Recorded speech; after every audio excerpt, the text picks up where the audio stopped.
नमस्कार दोस्तों। इस ट्यूटोरियल में हम लोग ये सीखने वाले हैं कि किसी जावा एंड्रॉयड ऐप में टूल बार के ऊपर एक्शन मोड मेन्यू कैसे क्रिएट करना है। तो चलिए सबसे पहले प्रोजेक्ट स्ट्रक्चर देखते हैं। जावा क्लासेस में हमारे पास एक मेन एक्टिविटी लेआउट फोल्डर में है। मेन एक्टिविटी की UI file activity underscore main dot XML और एक मेन्यू फोल्डर है जिसमें टूल बार पे दिखाए जाने वाला एक डिफॉल्ट मेन्यू है और एक्शन मोड में दिखाया जाने वाला एक मेन्यू है। ओके, सबसे पहले देखेंगे activity underscore main dot XML. यहाँ पे हमारे पास एक टूल बार है जिसके ऊपर कुछ मेन्यू आइटम्स हैं और यहाँ पे स्क्रीन के बीचों बीच एक बटन है शो एक्शन मोड मेन्यू। इसका कोड देखते हैं। ये है एक कंस्ट्रेंट लेआउट, ये है मटेरियल टूल बार। ओके, यहाँ पे कौन से एट्रीब्यूट्स इंपॉर्टेंट है? एक है ये थीम एट्रीब्यूट, यहाँ पे हमने टूल बार थीम ऐसे लिखा हुआ है। ये टूल बार थीम कहाँ पे है? देखिए इस आरईएस फोल्डर में, वैल्यूज फोल्डर के अंदर ये थीम्स हैं। इन थीम फाइल्स में हमने ये टूल बार थीम लिखी हुई है। ओके, नॉर्मल टूल बार के लिए भी और एक्शन मोड टूल बार के लिए भी। ओके, यहाँ पे ये डिफॉल्ट थीम है जो हमने लिखी हुई है। यहाँ पे एक्शन मोड के लिए भी कुछ एट्रीब्यूट्स हमने मेंशन किए हुए हैं और ये रही वो टूल बार थीम जो हमने अभी कोड में देखी। ओके, टूल बार का टेक्स्ट कलर कैसा होना चाहिए, कलर कैसा होना चाहिए, वगैरह वगैरह चीज़ें इसमें मेंशन की हैं। और यहाँ पे कुछ और एट्रीब्यूट्स हैं। ये सारी फाइल आपको डाउनलोड करने के लिए मिल जाएगी। इसमें क्या क्या लिखा है वो फिलहाल समझने की जरूरत नहीं है। ओके, ये हो गया थीम। इसके बाद इस टूल बार पे जो मेन्यू हमें दिखाना है वो हम लोग मेन्यू फोल्डर से उठाएंगे। मेन्यू फोल्डर में जो tool bar underscore menu dot XML file है ये, इसको हम लोग यूज करेंगे मेन्यू दिखाने के लिए।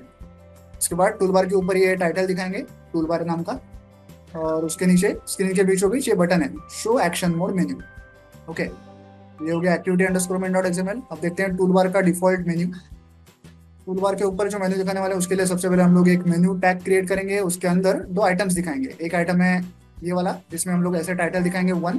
दूसरा आइटम है ये वाला जिसमें टाइटल होगा ब्लूटूथ, लेकिन इसका एक आइकॉन भी होगा ब्लूटूथ ऐसा, और show as action is equal to if room ऐसा लिखा हुआ है। तो इसका क्या मतलब है? देखिए ये ऐसा दिखाई देगा क्योंकि show as action if room ऐसा लिखा हुआ है। तो ये जो ब्लूटूथ वाला आइटम है ये इन 3 डॉट्स के बाहर आ गया और टूल बार पे इंडिपेंडेंटली शो होने लगा। अदरवाइज ये भी इन 3 डॉट्स के अंदर ही होता और जब यूजर इन 3 डॉट्स को क्लिक करता तब जाके ये ब्लूटूथ वाला आइटम हमें दिखाई देता। अब फिलहाल जब यूजर इन 3 डॉट्स को क्लिक करेगा तो हमें 1 वाला आइटम दिखाई देगा। ओके, तो ये हो गया अपना टूल बार वाला मेनू। और जब एक्शन मोड वाला मेन्यू दिखाया जाएगा तो उसमें क्या होगा? इसमें यहाँ पे एक मेन्यू टैग है और दो आइटम्स हैं, आइटम 1 और आइटम 2 और आइटम 3। ओके, वहाँ भी ऐसे आइटम 2 और आइटम 3 दिखाए जाएंगे। ओके, तो ये तो हो गया मेन्यूज। अब देखते हैं मेन एक्टिविटी। ये इंपोर्ट्स, ये मेन एक्टिविटी, ये टूल बार और वो बटन, ये action mode. Okay, on create function में सबसे पहले हम लोग यूआई फाइल को सेट करते हैं जो कि activity underscore main dot XML. उसके बाद टूल बार और बटन का ये आईडीज फाइंड आउट करते हैं। टूल बार पे जो डिफॉल्ट मेन्यू दिखाया जाएगा उसमें से अगर यूजर ने किसी आइटम को क्लिक किया तो ये tool bar dot set on menu item click listener ये फंक्शन कॉल होता है।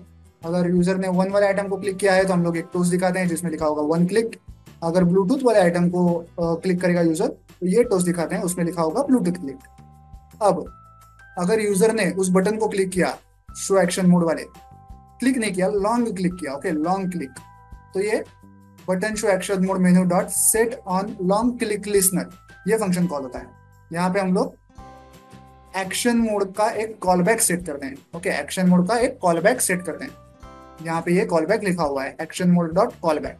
यहाँ पे सबसे पहले हम लोग क्या करते हैं, एक्शन मोड में जो मेन्यू आइटम्स हमें दिखाने हैं उनको क्रिएट करते हैं। यहाँ ऐसे ऑन क्रिएट एक्शन मोड, यहाँ पे हमारी जो यूआई मेन्यू फाइल है action underscore mode underscore context menu, मतलब ये वाली जिसमें आइटम 2 और 3 है, ये वाली फाइल हम लोग यूज करते हैं मेन्यू दिखाने के लिए। ओके, और साथ ही में हम लोग एक टाइटल भी दिखाएंगे जो लिखा होगा एक्शन मोड। ओके, तो यहाँ पे एक्शन मोड का मेन्यू तो हमने क्रिएट कर लिया, इन्फ्लेट कर लिया। जब यूजर उन दोनों आइटम्स में से किसी आइटम को क्लिक करेगा तब ये on action item click function call होता है। और आइटम नंबर 2 को क्लिक किया है तो ये टोस्ट दिखाएंगे, आइटम नंबर 3 को क्लिक किया तो उसके नाम का टोस्ट दिखाएंगे। ओके, इतना सिंपल सा कोड है। मतलब बाय डिफॉल्ट वो कह रहा है, बाय डिफॉल्ट हमें हमारा जो नॉर्मल टूल बार है वही दिखाया जाएगा। ये वाला टूल बार हमें दिखाया जाएगा बाय डिफॉल्ट।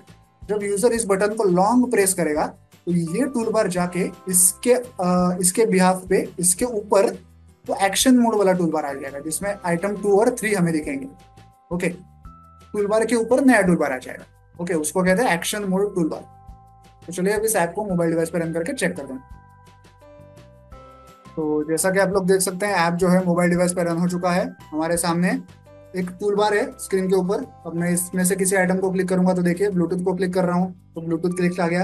इन 3 डॉट्स को क्लिक कर रहा हूँ तो वन नाम का आइटम आ गया, इसको क्लिक कर रहा हूँ तो वन क्लिक ऐसा टोस्ट आ गया। अब मैं ये जो बटन है शो एक्शन मोड मेन्यू, इसको मैं लॉन्ग प्रेस करूंगा, सिर्फ क्लिक नहीं करूंगा, लॉन्ग प्रेस करूंगा। ओके, प्रेस दबा के रखूंगा तो देखिए ऊपर का जो हमारा टूल बार था वो चेंज हो गया।